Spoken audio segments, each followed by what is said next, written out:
PH, and for next play looking like a standard so far. Absolutely. The 1-2-1 type of position for Action PH is actually quite favorable. You have the Kaisa and you have the Lux, but a fight here on top lane. Oh yes, indeed. The first Jake took a little bit of damage. Yes, the Blight Binding will connect. Concussive blows trying to be put up onto the table. We'll see if that will happen. So more fights happening in here in the middle lane. Oh, a flash coming from Disaster. Not going to be sustaining the massive amount of AP damage coming from both the Lux and the Ziggs. Will this be another kill? Going into the side of Action PH. No, they had to back away a little bit. Just in here, we can see that Hextech Ultimatum connecting onto some members. And of course in here as well, some damage coming in from more from the side of NEXPLAY Esports. But a trade so far will happen with the lead going on to the side. Age going for the reset actually quite a bit late. NXP has the lead and 2 dominating the Dragon's Pit. Oh, in here they have not been seen that aim as of the moment, trying to aim for that still. Will this happen though? And there we go, a secure side of NEXPLAY Esports. That ultimate coming from the Ezreal will just connect right on the spot. Concussive blow trying to be placed on the table, but to no afford need to back away because of the pokes there. That could actually take that dragon for the side of Action PH, but the casting time with the ultimate of Vi actually just led them to not having that enough time for the Ezreal to punish. But we have Camille going for pressure. More pressure coming in here. And the next objective, oh, look at that Fiora just deleting that Kai'Sa. And it marked into the game, so NEXPLAY Esports had a good time in getting that Tower First Blood into Baron lane. And they are now going in for the Rift Herald, having no information. His mana, as well as some dealing massive amounts of damage in no time. But for the meantime, we have another fight ongoing onto the top side. So 1v1 situation between Yamada as well as a Ryzen. They're gonna go for a chase, and here we go with the damage. Notice NEXPLAY Esports actually utilized the Conqueror's rune throughout all of them except the Braum, and so that is actually quite scaling potential. But now into the mid lane, we're gonna have another fight. Here is more fights, and you can see how much they have actually zoned out the members of Action PH. Light Binding will be connecting onto the Orianna. Orianna will fall down and is actually quite important. They're lacking in terms of the defensive capability aspect of their drafting in their champion pool, as we have Action PH pressuring mid lane.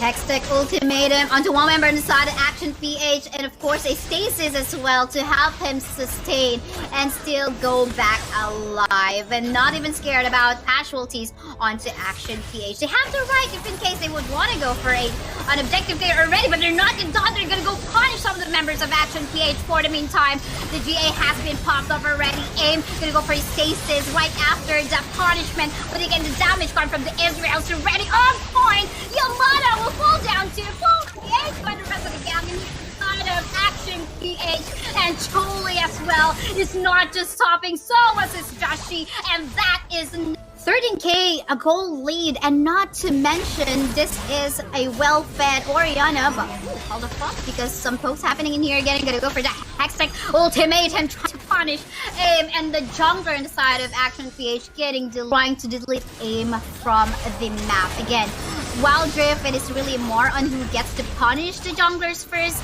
will definitely get an upper advantage, because again, the non-presence of your jungler will just, you know, not allow you to get the position that you would want in the map. But hey, please regenerate your HP while we take advantage of the Baron buff that we've got still in the game.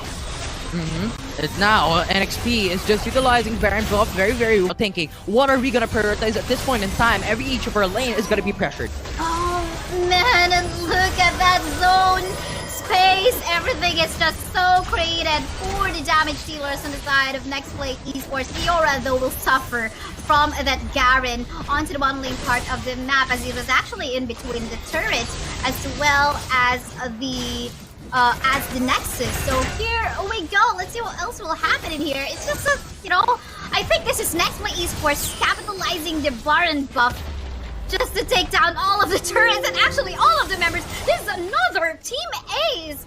My goodness, NEXPLAY Esports is so showing important in the early game. That stunts is gonna be crucial. But NXP though is actually setting a play, going for an aggressive play into the blue. Yeah. And not only that, though, look at that. Did they just... Okay, never mind.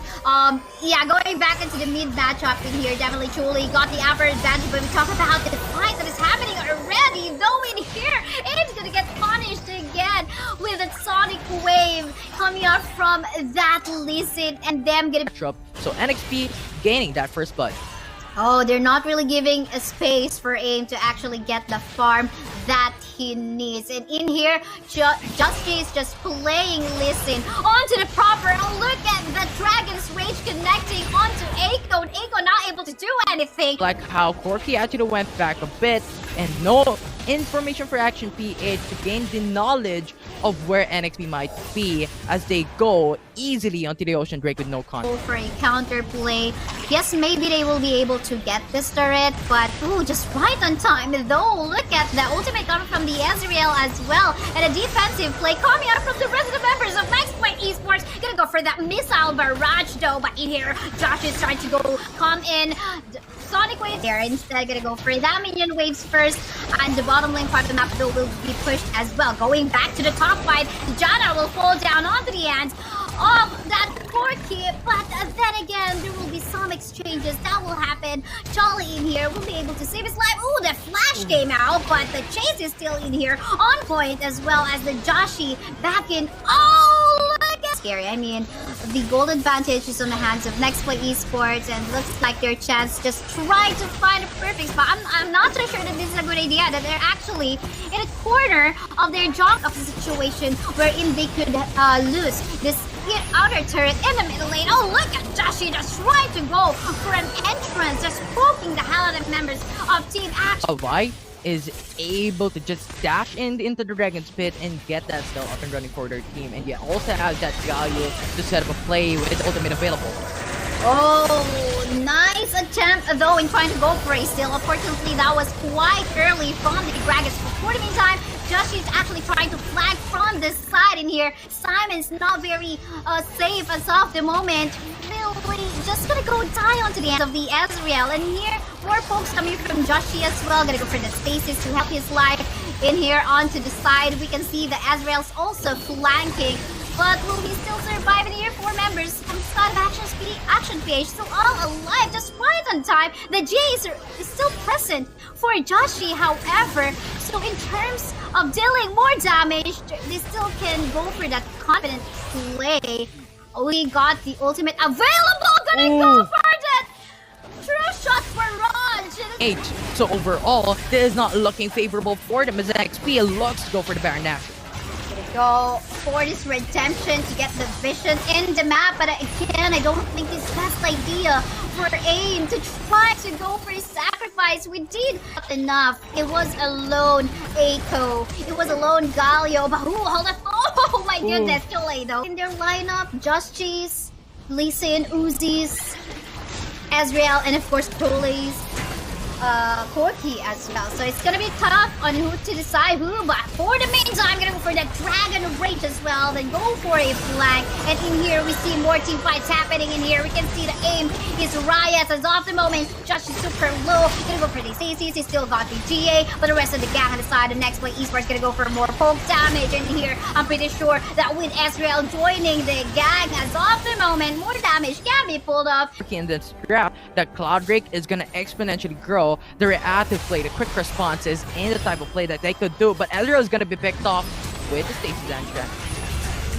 And in here, though, Uzi gonna be in danger as of the moment. Gonna go down finally onto the hands of the Defiant. More members from the side of NEXPLAY Esports actually getting deleted in the map. And again, do take note that there is an objective available, as well as the bottom lane has given a lot of pressure from the side of NEXPLAY. I'm not too sure if there's gonna be an attempt for this Rob to actually go for a steal. I think this is gonna go to Action PH for sure. All those. So Action PH still has Baron Nashor actually pressuring into the mid lane. I like how Ezreal actually went in for the True Shock Barrage. And here we go. You can see Disaster Super actually increased their potential in terms of damage output, but NXP actually looking for another objective, getting the Baron Nashor. Action PH hovered in too much into the Elder Dragon, so NXP thought, you know what, let's go for another thing. Well, Action PH is waiting for us to initiate. Oh, look at that. In here, I don't think that Lizzie is gonna join the team fight that has been happening in there. But we can see some teleports happening onto the base right now of Action PA. Some of the members of NEXPLAY eSports still all back alive. We want to see the base! We want to see what's happening in the base! Should have given a highlight onto Joshi, but then again, in a minute,